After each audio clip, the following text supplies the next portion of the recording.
Você já se perguntou: e se tudo isso já estivesse escrito há séculos? E se a morte de um papa não fosse apenas o fim de um pontificado, mas o último sinal antes do início de algo muito maior e muito mais sombrio?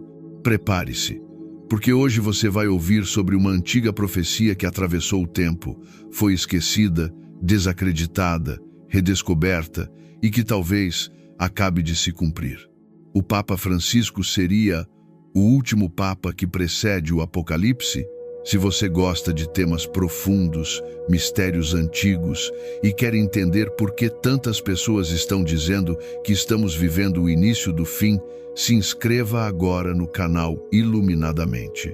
Porque o que você vai ouvir pode mudar sua visão da história e do futuro. O adeus do Papa Francisco era amanhã, 21 de abril, quando o Vaticano fez o anúncio.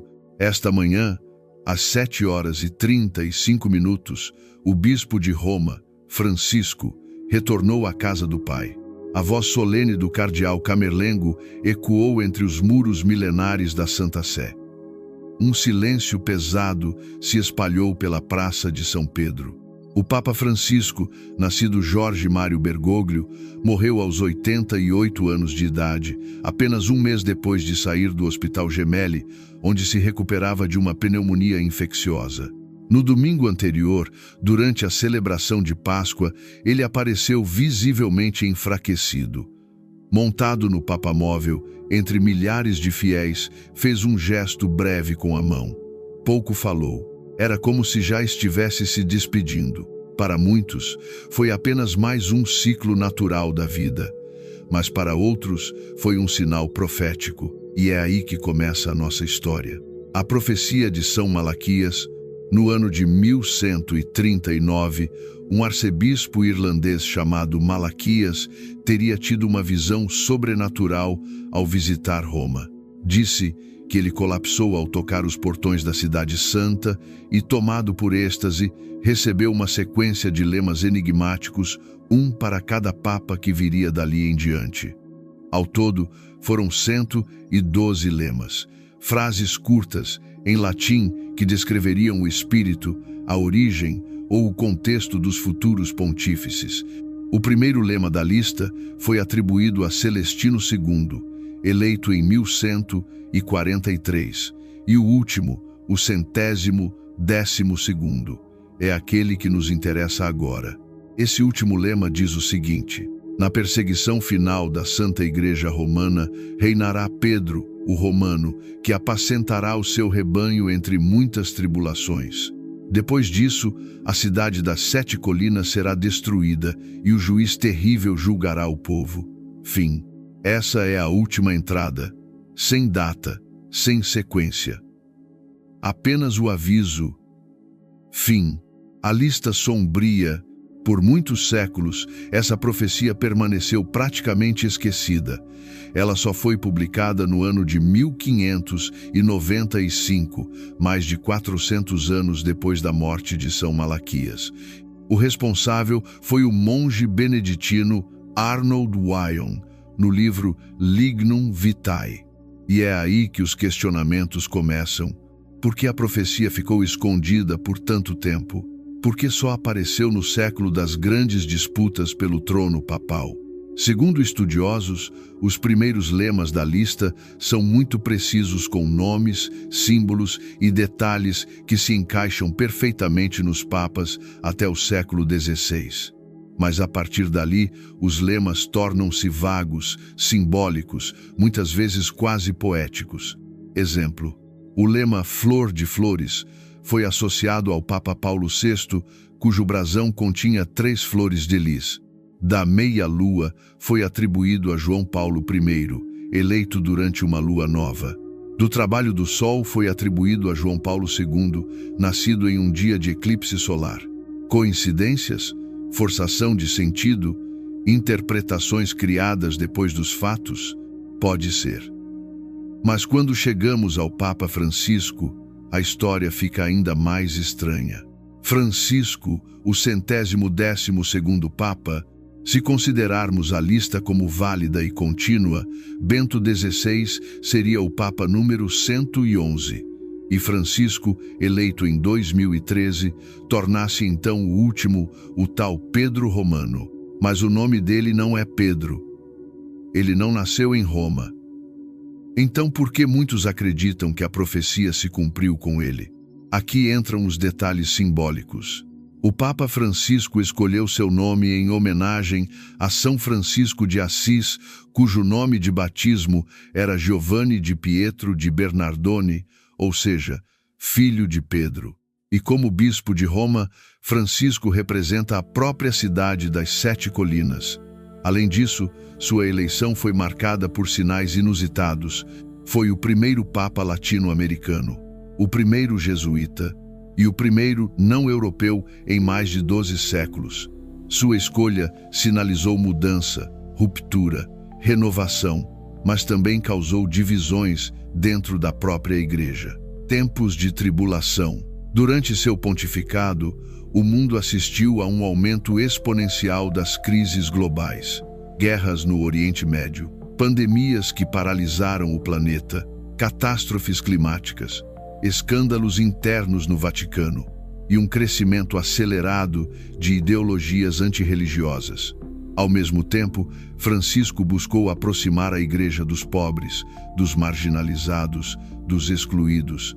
Falou sobre meio ambiente, acolhimento de imigrantes, perdão e combate aos abusos sexuais dentro do clero. Mas seus posicionamentos também causaram desconforto entre os conservadores, que o acusaram de modernizar demais a fé. Aos olhos de alguns teólogos mais apocalípticos, isso poderia ser interpretado como a tribulação final da Igreja, mencionada na profecia de São Malaquias. O fim de um ciclo. Quando o Papa Bento XVI renunciou, em 2013, foi a primeira vez em mais de 600 anos que um Papa deixava o cargo sem morrer. Com a morte de Francisco pela primeira vez na história moderna, temos 2 papas consecutivos que não completaram o pontificado até o fim natural da vida, no sentido tradicional da função vitalícia.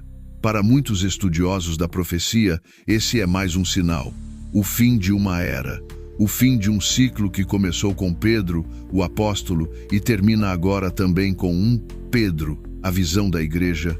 Mas antes de seguirmos com as camadas mais profundas dessa história, é importante saber o que a própria Igreja diz sobre essa profecia. Oficialmente, a Igreja não reconhece a profecia de São Malaquias como verdadeira. Ela é considerada apócrifa, ou seja, sem validade teológica. A maioria dos estudiosos católicos a vê como uma fraude do século XVI, provavelmente escrita para influenciar as eleições papais da época. A razão disso é clara. Os lemas até o Papa de 1590 são incrivelmente precisos. Depois disso, viram descrições vagas e abertas a interpretações. Não há manuscritos anteriores ao século XVI que confirmem a existência da profecia. Mesmo assim, ela sobreviveu por mais de 400 anos, gerando especulação, fascínio e medo. E agora, com a morte de Francisco, volta ao centro do debate mundial. Você já parou para pensar por que tantas pessoas, inclusive dentro da própria Igreja, sentem que estamos vivendo os tempos finais? Na parte 2 desta série, vamos explorar os eventos mundiais que alimentam o imaginário apocalíptico. Guerras e rumores de guerras, avanços tecnológicos perigosos, a inteligência artificial e o controle social, a erosão da fé, o aumento de falsos messias e o simbolismo oculto presente nos últimos papados. Fique conosco, porque a história está apenas começando. O mundo parecia assistir a tudo como quem olha para o fim de um filme já conhecido, mas sem saber exatamente como ele termina.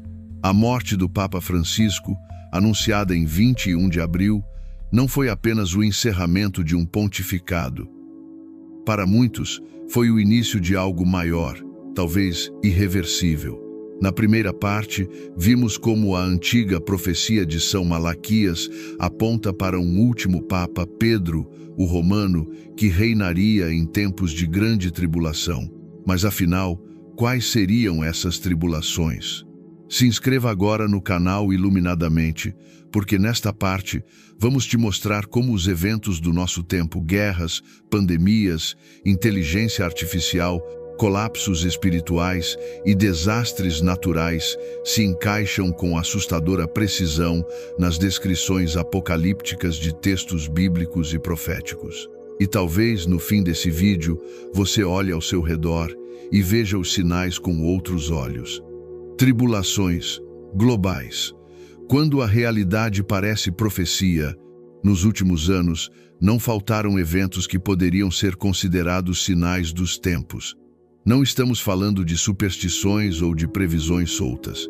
Estamos falando de fatos. Vamos analisar.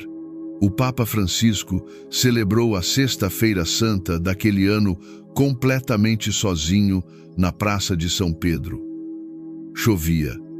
A praça estava escura. E aquela imagem correu o mundo como um presságio silencioso. As palavras dele ecoaram naquela noite. Senhor, não nos abandones na tempestade. A pandemia não foi só uma crise sanitária. Foi espiritual, política, econômica, social. Um colapso multifacetado. E, para os que acreditam na profecia, foi um dos muitos estalos do tempo final. Guerras e rumores de guerras.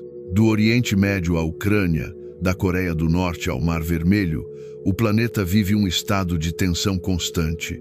Jesus disse no Evangelho de Mateus, capítulo 24, ouvireis falar de guerras e rumores de guerras. Não vos assusteis, porque é necessário que isso aconteça, mas ainda não é o fim. A questão é, quantas guerras são necessárias para perceber que a paz é apenas uma palavra? O Papa Francisco foi, durante seu pontificado, um dos líderes mais ativos nos pedidos por diálogo. Mas mesmo suas palavras foram ofuscadas por bombas e discursos de ódio. A ascensão da inteligência artificial. Antigamente, falávamos em Apocalipse imaginando cavalos e trombetas. Hoje, falamos em máquinas que pensam, que decidem, que controlam. A inteligência artificial, que começou como uma ferramenta para facilitar a vida humana, agora levanta perguntas profundas. Quem decide o que é certo ou errado quando não há mais humanos decidindo? Quem controla os algoritmos que controlam nossas emoções, desejos e até decisões políticas? O próprio Vaticano organizou encontros nos últimos anos para discutir ética digital. O Papa Francisco alertou que, sem limites morais, a tecnologia pode se tornar uma nova forma de dominação e exclusão. E isso nos leva ao ponto seguinte: o enfraquecimento da fé.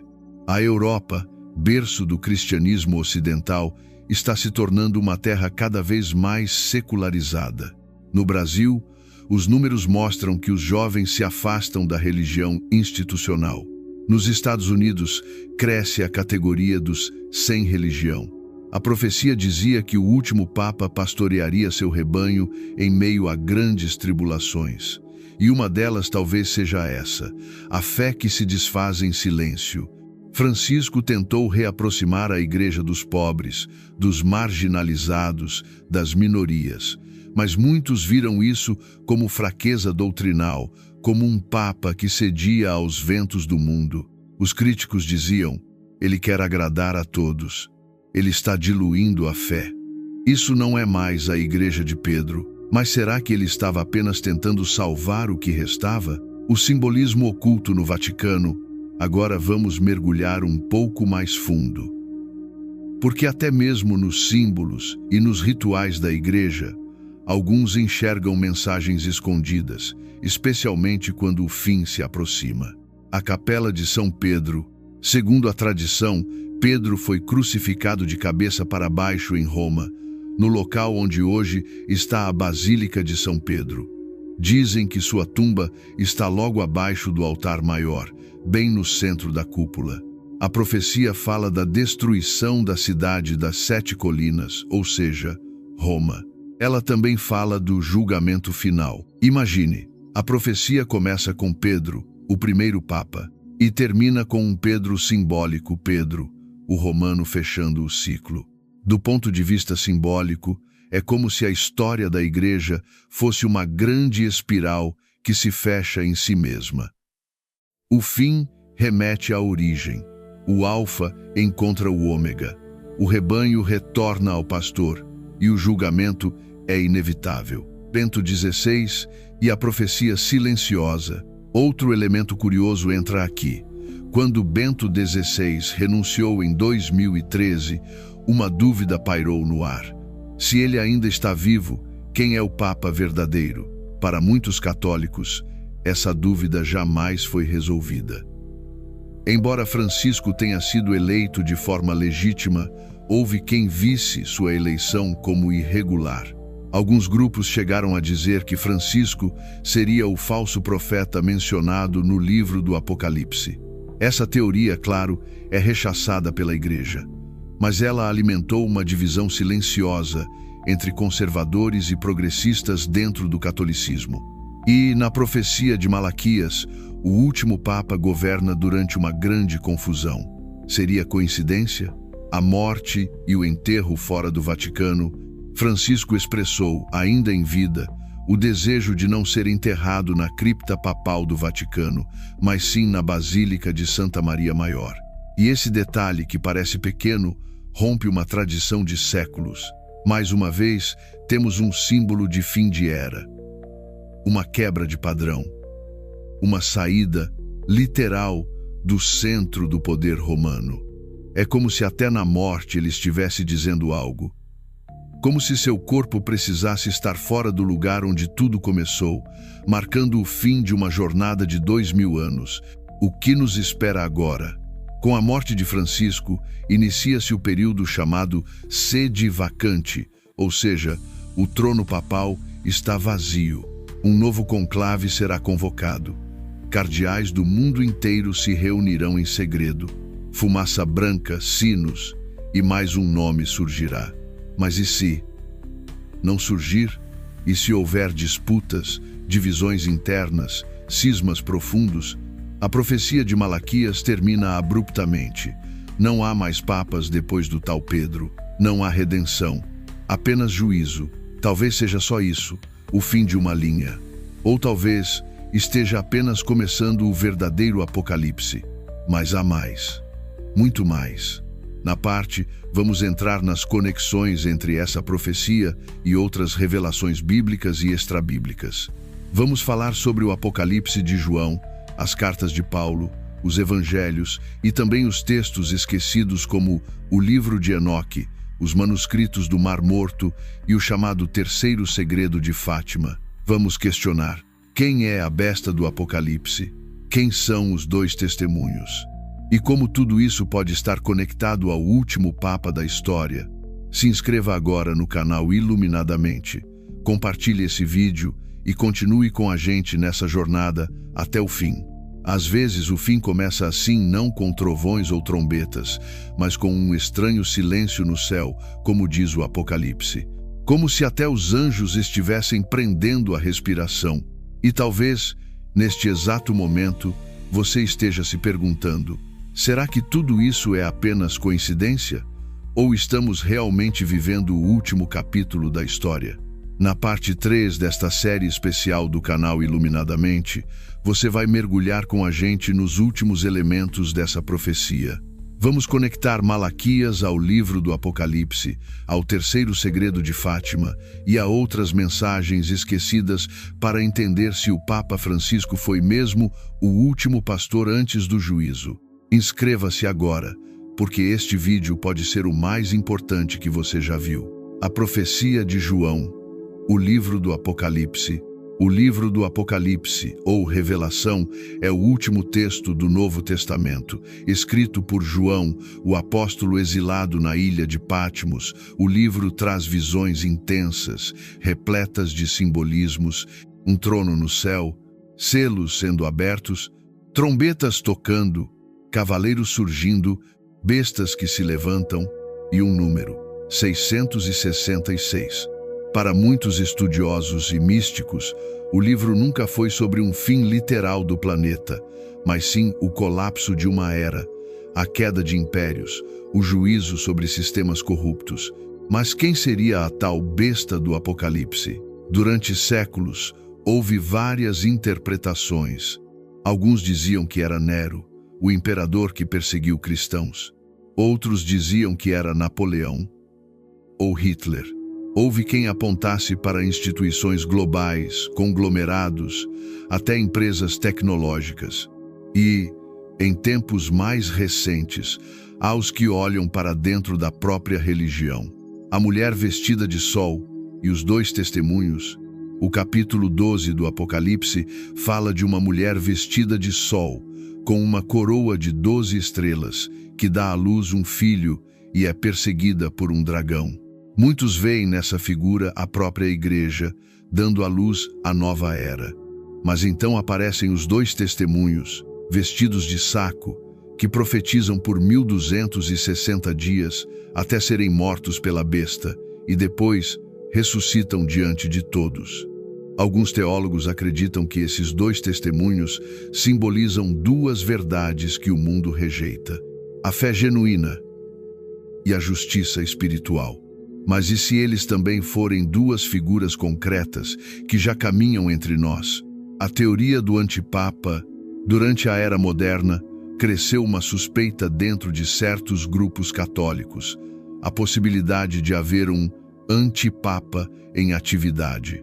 Não no sentido tradicional de alguém autoproclamado, mas de um líder reconhecido, porém profundamente contrário ao verdadeiro evangelho. Alguns apontaram para Francisco, outros para Bento, outros ainda para estruturas inteiras da Cúria Romana. Mas uma coisa é certa: a Igreja nunca esteve tão dividida internamente desde os tempos da Reforma Protestante. A profecia de Malaquias termina com um Papa que guia o rebanho em tempos de tribulação.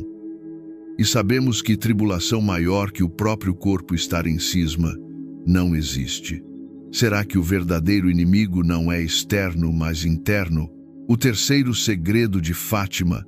Em 1917, 3 crianças portuguesas, Lúcia, Jacinta e Francisco, disseram ter visto a Virgem Maria numa série de aparições em Fátima. Durante essas visões, 3 segredos teriam sido revelados.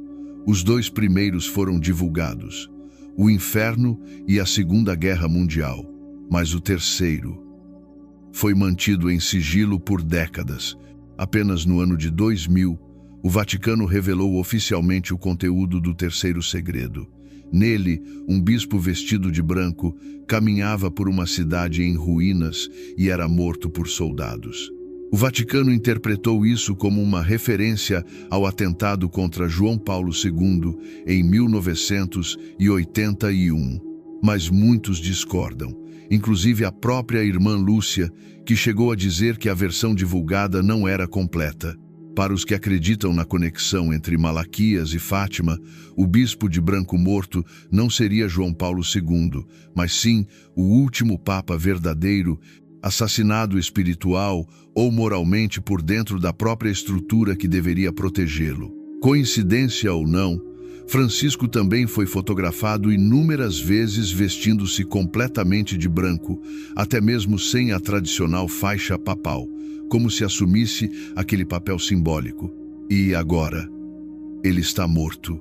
O livro de Enoque e os manuscritos do Mar Morto, entre os textos apócrifos mais misteriosos, o livro de Enoque merece destaque. Ele descreve uma guerra celestial entre anjos caídos, conhecidos como vigilantes, e os anjos fiéis ao Criador. Segundo Enoque, haveria uma época em que os poderes da terra se misturariam com os poderes do céu de forma corrupta, e os homens seriam enganados por entidades que fingem ser divinas. Agora pense, com a ascensão da inteligência artificial, das religiões digitais, do culto às celebridades e de líderes religiosos se associando com governos e grandes corporações, será que estamos diante daquilo que Enoque viu? Os manuscritos do Mar Morto, encontrados entre 1940 e 1956, Trouxeram novos fragmentos sobre guerras apocalípticas entre os filhos da luz e os filhos das trevas. E mais uma vez, aparece a ideia de que o templo seria corrompido por dentro. O julgamento da cidade das 7 colinas, o Apocalipse fala da queda da Babilônia, uma cidade que se prostituiu com os reis da terra. Uma cidade vestida de púrpura e escarlate. Para alguns isso é simbólico. Representa o sistema mundial de corrupção. Mas e se for literal? Roma, a cidade das 7 colinas, também é chamada de Babilônia em algumas passagens do Novo Testamento. A profecia de Malaquias termina dizendo que a cidade será destruída e que o juiz terrível se levantará. Será apenas metáfora ou aviso? O tempo não acabou, mas está acabando. Antes de terminar essa série, precisamos deixar claro: não se trata de prever uma data, uma hora, um evento específico, mas sim de reconhecer os sinais, como Jesus pediu. Ele disse: quando virdes estas coisas acontecerem, levantai vossas cabeças, porque vossa redenção está próxima. Se a profecia de São Malaquias estiver correta, então Francisco foi o último pastor de um ciclo, e o próximo Papa, se houver, já não estaria na lista. Ele será algo novo ou algo falso. E se for verdade, terminamos essa trilogia com mais perguntas do que respostas. Mas, talvez, seja exatamente esse o papel de uma profecia. Não entregar o futuro, mas nos acordar no presente. Francisco morreu em abril de 2025, aos 88 anos. Ele pediu um enterro simples, fora do Vaticano, sem estátua, sem pompa, apenas silêncio. E agora o mundo aguarda o novo Papa, ou o novo tempo, o juízo, ou a chance de redenção. A decisão talvez esteja em nós. Mas antes de sair, deixe seu comentário. Você acredita que essa profecia se cumpriu? Ou tudo isso é apenas uma coincidência? Compartilhe este vídeo com alguém que precisa refletir sobre isso. E se ainda não é inscrito, se inscreva agora no canal Iluminadamente, porque aqui, cada nova investigação pode mudar sua maneira de ver a realidade.